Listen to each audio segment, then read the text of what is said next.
Start जहाँ पर हमने छोड़ा था। वापस से ऑनलाइन स्टडी शुरू करनी पड़ेगी क्योंकि सरकार ने कर्फ्यू लगा दिया है। और पहला कर्फ्यू तो आप लोग जानते ही हो कि शिक्षा जगत में सबसे पहला हमला सरकारी स्कूलों पर ही बोलती है, क्योंकि सबसे ज्यादा कोरोना जो है स्कूलों में फैलता है।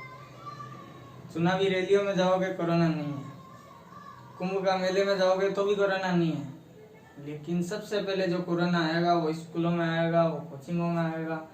इसलिए यदि कहीं पर भी लॉकडाउन लगता है तो सबसे पहले स्कूलें बंद की जाती है। क्यों की जाती है, इसके पीछे तो जो कारण है वो सरकार ही बता सकती है। सरकार ने अभी तक तो जवाब नहीं दिया है। सोशल मीडिया पर कई वीडियो वायरल हो रहे हैं इसके पीछे कि इस बार जो कोरोना आया है वो सरकार के द्वारा लाया गया है, बल्कि आया नहीं है, लाया गया है जानबूझकर। अब इसके पीछे क्या कारण हो सकता है वो तो सरकार ही बता सकती है। हम तो इतने बुद्धिजीवी है नहीं तो उनकी राजनीतिक षड्यंत्रों के बारे में जान सकें। तो अब हम जो टॉपिकों पे बात करने वाले हैं, जैसा कि आप सबको पता है कि कक्षा 10 की जो परीक्षाएं हैं वो राजस्थान सरकार ने स्थगित कर दी है। 10वीं और 12वीं की दोनों परीक्षाएं स्थगित कर दी है। सीबीएसई वालों ने क्या किया था कि बच्चों को प्रमोट कर दिया था। 10वीं वालों को मायने रखता है 10वीं वाले बच्चों को प्रमोट करना, कोई सामान्य बात नहीं है। तो सरकार की यहाँ से खिसक चुकी है पूरी तरह से। केंद्र सरकार की ले लो या राज्य सरकार की ले लो, शुरुआत में जब केंद्र सरकार आई थी तब ऐसा कहा था कि अच्छे दिन आने वाले हैं और अच्छे दिन हम देख रहे हैं कि कौन से अच्छे दिन आ रहे हैं। मैं किसी पार्टी का विरोधी नहीं हूँ तो ना किसी का समर्थक हूँ किसी पार्टी का।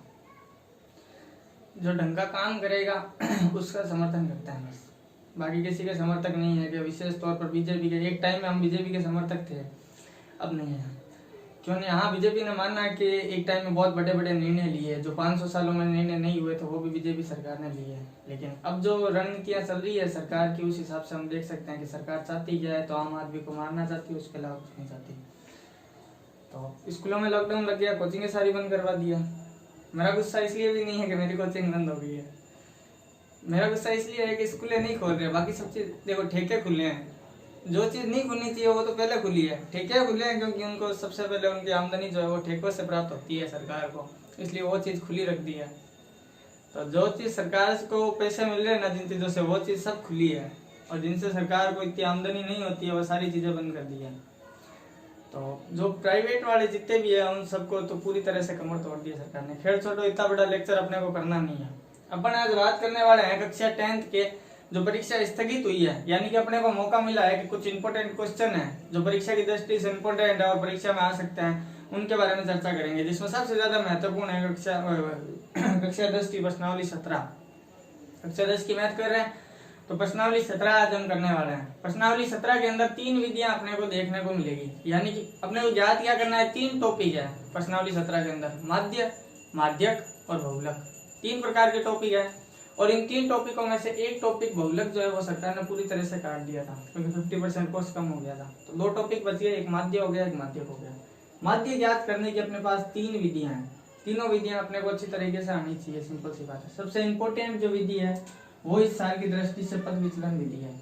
6 नंबर का क्वेश्चन आएगा सीधा सीधा और 100% वर्ग अंतराल वाला ही क्वेश्चन आएगा। वर्ग अंतराल के अलावा कोई भी क्वेश्चन आपकी किताब में वो मत करो, छोड़ दो, खाली वर्ग अंतराल वाले क्वेश्चन करना है। वर्ग अंतराल का मतलब क्या हो गया, तो ये ऐसे वाले सवाल जिनमें ये लिखा हुआ है 0 से 10, 10 से 20, 20 से 30 या 0 से 6, 6 से 12, ये वर्ग अंतराल वाले जो दिख रहे हैं ना आपको ऐसे। लेकिन कई सवाल ऐसे हैं जिनमें वर्ग अंतराल नहीं देकर सीधी संख्याएं दे रखी है, तो आपको वो वाले सवाल नहीं करने, ये ध्यान रख लेना, केवल वर्ग अंतराल वाले सवाल ही करने हैं। परीक्षा में हर साल वर्ग अंतराल वाले सवाल ही पूछे जाते हैं, उसके अलावा नहीं पूछे जाते। तो प्रत्येक विधि के 1 या 2 सवाल हम करेंगे, जिससे आपको विधि समझाने की पूरी कोशिश करूंगा और आशा करता हूं कि पूरा आपको समझ में आ जाएगा। 3 विधियां हैं माध्य याद करने की, प्रत्यक्ष विधि, कल्पित माध्य और पद विचलन। उसके बाद में टॉपिक आता है माध्यक का। माध्यक याद करने का फॉर्मूला जो है वो आपके सामने लिखा हुआ है। अब इस फॉर्मूले में ये जो लिखे हुए हैं L, N, CF, F और H, इनका मतलब क्या होता है, तो ये सब चीजें मैंने किनारे बताई है। तो ये कुछ बेसिक है जो अपने को ध्यान में रखना है।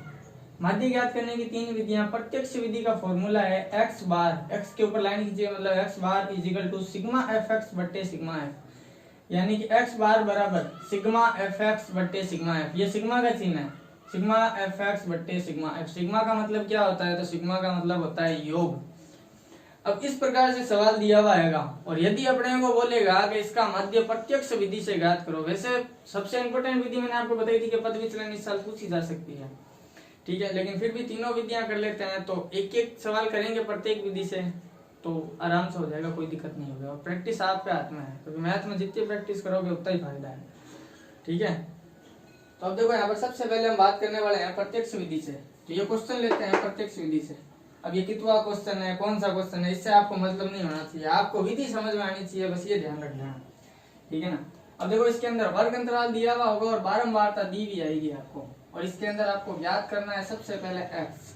एक्स क्यों ज्ञात करना पड़ा, क्योंकि देखो इसका जो फॉर्मूला होता है वो क्या होता है, तो यहाँ पर फॉर्मूला लिख लो उसका, x bar is equal to होता है सिग्मा एफ एक्स बट्टे सिग्मा एफ।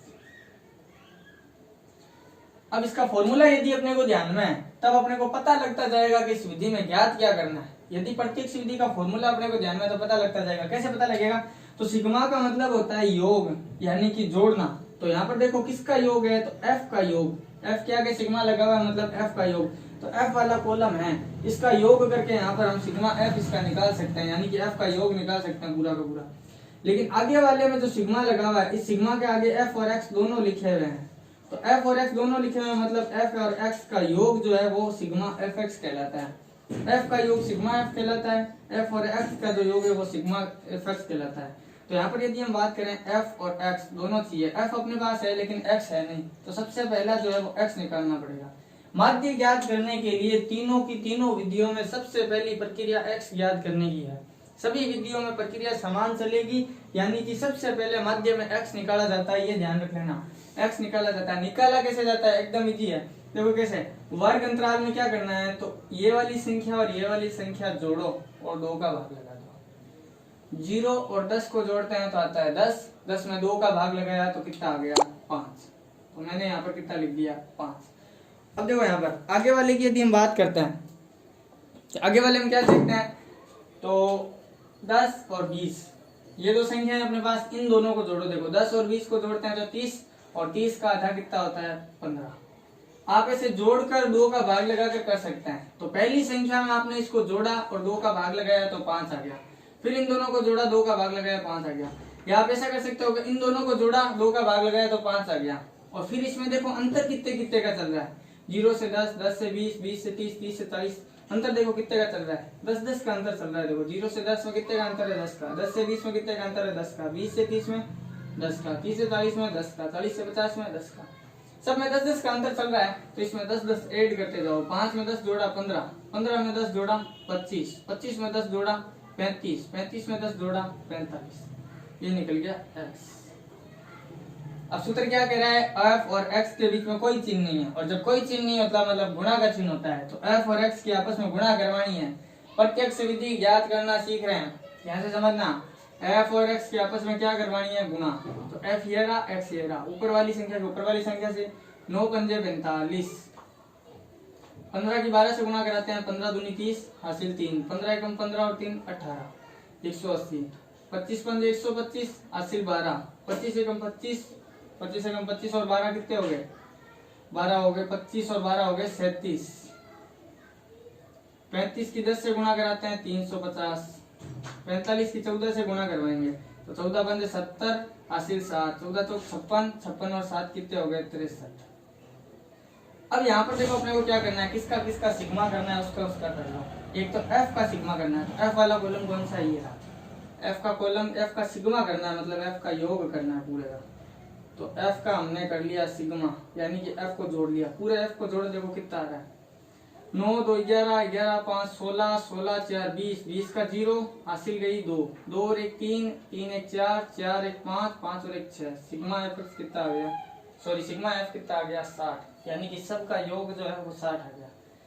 ये तो इसका सिग्मा निकाल लिया। अब निकालना है अपने को f और x का सिग्मा। तो f और x कहाँ है, ये रहा fx वाला कॉलम जिसमें f और x दोनों है, तो इन सब का अपने को योग निकालना है। इन सब का योग निकालेंगे, सिग्मा fx बराबर, जोड़ लो कितना है, देखो 5 5 10, 10 का 0 हासिल गई 1, 4 और 1 5, 5 और 8 13, 13 और 7 20, 20 5 25, 25 और 3 28, 28 का 8 हासिल गई 2, 2 और 1 3, 3 3 6, 3 9 और 6 15। तो यहाँ पर आगे आ जाएगा अपना 15, तो 1580 अपना क्या आ जाएगा, सिग्मा fx। और सिग्मा एफ एक्स का मान आया हुआ है और सिग्मा एफ का मान आया हुआ है। यहाँ पर वैल्यू रखी हुई है, पुट कर दो सीधी। X bar is equal to sigma f x की वैल्यू कितनी आई थी 1580 बट्टे सिग्मा एफ की वैल्यू आई थी 60। एक जीरो से एक जीरो कैंसिल, 6 के पाटे से इसको काटते हैं 6 दूनी 12, 3 इधर चला गया, 3 के पाटे से कट रहा है देखो 6 छंगा 36, बच गया 2, 6 18, फिर बच गया 2, 26.33 आंसर आ जाएगा इसका। 26.33 क्या हो जाएगा आंसर।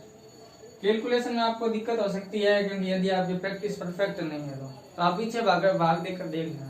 अगर आगे सीधा डायरेक्ट काटना नहीं आता है तो पीछे भाग देकर आप देख सकते हो, क्योंकि ये सब आपको छोटी क्लासों में सिखाया जाता है। जितनी मैथ में प्रैक्टिस करोगे उतना ही आपका ये जो है कैलकुलेशन वाला मामला क्लियर होगा।